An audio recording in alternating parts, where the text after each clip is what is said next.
এরকম ছোট ছোট কারণের জন্য মানুষ রিমেডিকেল পেতে পারে, এবং রিমেডিকেল পাওয়ার পরে যে সেই কষ্টটা যে রিমেডিকেল পায়, মানে কোনো কারণ ছাড়া যে রিমেডিকেল পায় সেই বোঝে। জয় হিন্দ ভাইও, আবারও স্বাগতম জানাই আমার YouTube channel force future YouTube channel.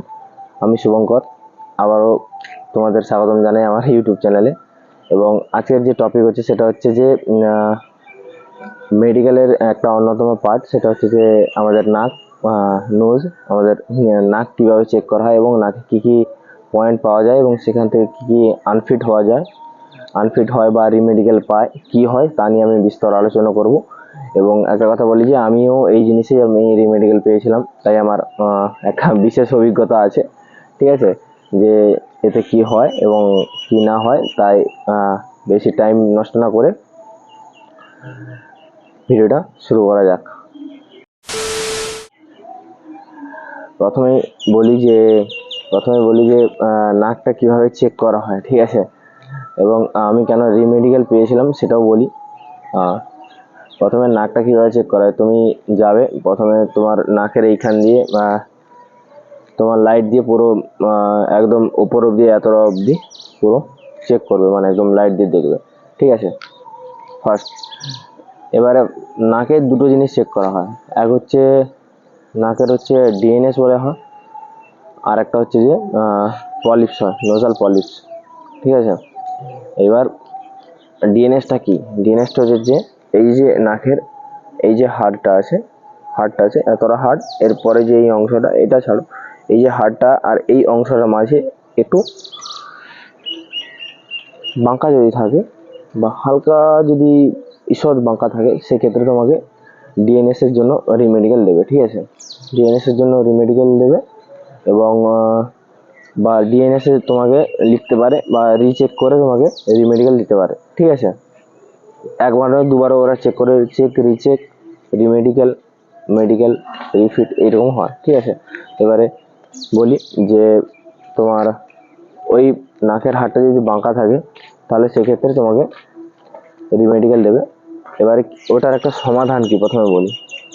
এর সমাধানটা হচ্ছে যে এর মানে কোনো বহিরাগত কোনো সমাধান নেই, ঠিক আছে।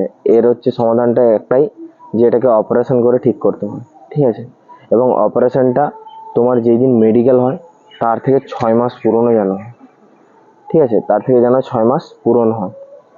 ফার্স্ট এটা তোমার নাকের একটা প্রবলেম হলো ডিএনএস। সেকেন্ড প্রবলেম কি, যেটা নোজাল পলিপ, যেটা আমার হচ্ছে নোজাল পলিপে আমি রিমেডিকেল পেয়েছিলাম। নোজাল পলিপটা কি, যে নাকের এই ভেতরের দিকে দেখবে যখন আমাদের সর্দি কাশি হয়, ঠান্ডা লেগে যায়, নাক পুরো বন্ধ হয়ে যায়, তখন ভালো করে নজর করবে বা দেখবে যে এই ভেতরে দুটো হালকা মাংসের মতো আকার আছে, এগুলো হালকা ফুলে যায়, ঠিক আছে, ওটা পুরো নাক বন্ধ করে দেয়। এবারে ওই যে নাকটা বন্ধ করে দেয়, ওই ফুলে যায়, ওইটা একটা নর্মাল ব্যাপার। আর ওইখানে যে মাংসটা বড় হয়ে আমাদের ভেতরের দিকে দুই দিকে প্রসারিত হয়ে তোমার চোখের কাছে চলে আসে এবং তোমার নিঃশ্বাস নিতে কষ্ট হয়, ঠিক আছে। সেটা হচ্ছে নোজাল পলিপ। এবং এটার জন্য তুমি কি বলবো, অনেক সময় অজ্ঞানও হয়ে যেতে পারো। মানে নর্মালি তুমি যখন প্রেসার পড়বে হালকা দিমাগে, তখন তুমি অজ্ঞান হয়ে যেতে পারো। বা তোমার যখন কি বলবো হাই অ্যালটিটিউডে যাবে বা উচ্চতায় যাবে, তখন সেখানেও কিন্তু তুমি আপনি অজ্ঞান হয়ে যাবে তোমার, এবং বিভিন্ন সমস্যা দেখা যাবে, ঠিক আছে। এবারে কি বলি যে আমার নোজাল পলিপ আমি কেন পেয়েছিলাম। আমার নোজাল পলিপটা আমি পেয়েছিলাম, নোজাল পলিপের রিমেডিকেল পেয়েছিলাম বলতে, আমার যেদিন মেডিকেল ছিল, ফার্স্ট দিন মেডিকেল ছিল।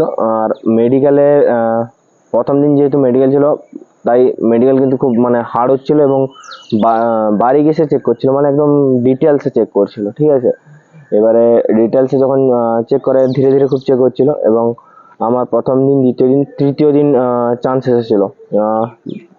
প্রথম 2 দিন আমার ব্লাড, ইউরিন এবং মেরুদণ্ড যেটা হয় ওটা স্ক্যান হয়ে গেছিলো, মেরুদণ্ড স্ক্যান এবং ব্লাড ইউরিন চেক হয়ে গেছিলো।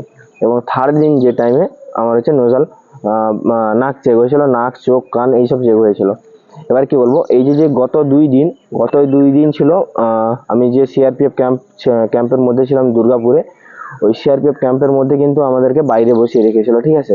এবার যখন বাইরে বসিয়ে রাখে, টানা গত 2 দিন প্রচণ্ড হারে বৃষ্টি হয়েছিল, এবং যেই বৃষ্টিটা আমাদেরকে তাঁবুতে বসিয়ে রেখেছিল, সেই বৃষ্টি পুরো আমি সহ আমাদের যে যত সাথী মেডিকেল দিতে গিয়েছিল তারাও কিন্তু পুরো একদম ভিজে গেছিলো। আমার 2 দিনে পুরো একদম মানে কি বলবো, জ্বর হয়ে গেছিলো, একদম নাক বন্ধ হয়ে গেছিলো, একদম জ্বর হয়ে গেছিলো। এবং আমি যখন রিমেডিকেলের পালা আসে, আমার যখন মেডিকেলের পালা আসে, আমি যখন মেডিকেল দিতে যাই, আমার নাক চেক করে, আমার কিন্তু এই নাকের দুটো যে ভেতরে মাংস থাকে ওটা হালকা ফুলে গেছিলো। ডক্টর দেখলো, দেখার পরে ডক্টর প্রথমে একবার চেক করলো, আবার ডেকে আমাকে রিচেক করলো। রিচেক করার পরে ডক্টর দেখলো, এবং রিচেক দেওয়ার পরে আমাকে রিমেডিকেল দিয়েছিল।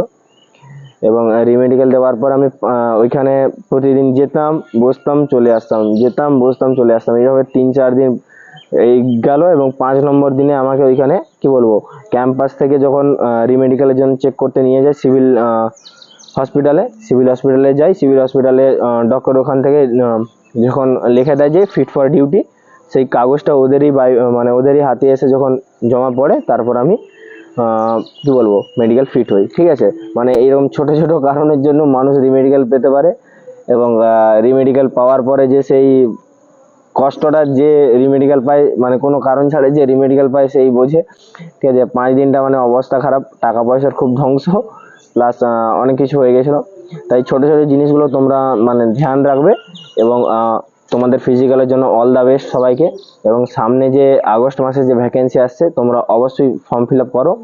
এবং কোনো যদি সমস্যা হয় মানে মেডিকেল নিয়ে, আসলে আমি এখন ট্রেনিং করছি, ঠিক আছে। ট্রেনিং কয়েকদিনের মধ্যে আমার শেষ হয়ে যাবে, তারপর যখন আমি ফ্রি হয়ে যাব, এমনিতেও আমি ভিডিও ছোট ছোট করে দিয়ে যাচ্ছি, তারপরেও যখন আমি ফ্রি হয়ে যাব আরও ভালো করে অ্যাক্টিভ হয়ে তোমাদেরকে ভিডিও দিতে পারবো।